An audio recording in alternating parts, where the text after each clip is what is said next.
Assalamu алейкум, урматтуу биздин Кыргызбай YouTube каналыбыздын катталуучулары. Москвада эмгектенип жүргөн биздин боордоштор, амансыздар. Көңүңүздөр чалып сурап атасыздар, жазып атасыздар, эртең Курбан айт намазы окулат экен, эмне кылсак болот экен депчи. Мына туугандар, расмий силерге жооп алып бердик. Азыр коюп берем Сүйүн устаздын видеолоруну. Москвада Манас окуу борборунун директору устазыбыз силерге толугураак маалымат айтып берсин. Assalamu alaikum wa rahmatullahi wa barakatuh. Урматтуу мекендештер, бардыңыздар кирип келген Иди Курбан мубарак болсун. Кудайым буйрса эртең Арафа, бүрсүгүн 28-июнь айт намазы окулат, Курбан айт намазы. Москва шаарына муфтият менен байланыштык. Кудайым буйрса намаз окула турган болду.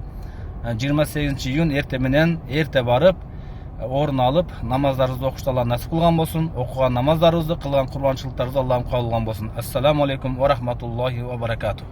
Ар кандай такталган маалыматтар ишенмеңиздер туугандар, өтсөңүздөр болот. Эртеңки Курбан айт майрамыңыздар менен туугандар, күлүп, ойноп, жайнай турган күн иншалла. Эс алыңыздар, жооп сураңыздар дегендей, Курбан айттан Курбан айтка чейинки күнөөлөрүбүздү Аллах Таала кечирген болсун.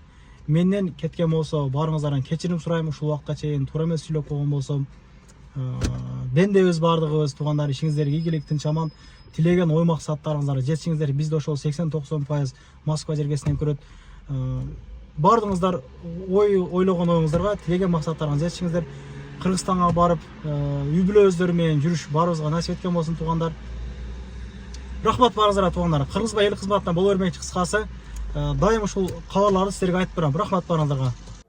Кыскача реклама туугандар. Эгер сиздерде кирди чыкты маселелер болуп калса, Москвада жүрүп издеп аткан болсоңуздар ишеничтүү адамдарды мен Сүйүн агамды сунуштаймын. Дакан сайдап өздөрү жакшы алып келишет. Келгенден кийин 3 айга экстрасага үй таап коюп беришет. Чыкпай туруп базадан чорунан текшерип беришет. Өзүм дагы барып тартып келдим. Кудай кааласа жолдон бир тыйын кеткен жок. 24 саат бою чалсаңыздар болот. Сүйүн агам кызматта.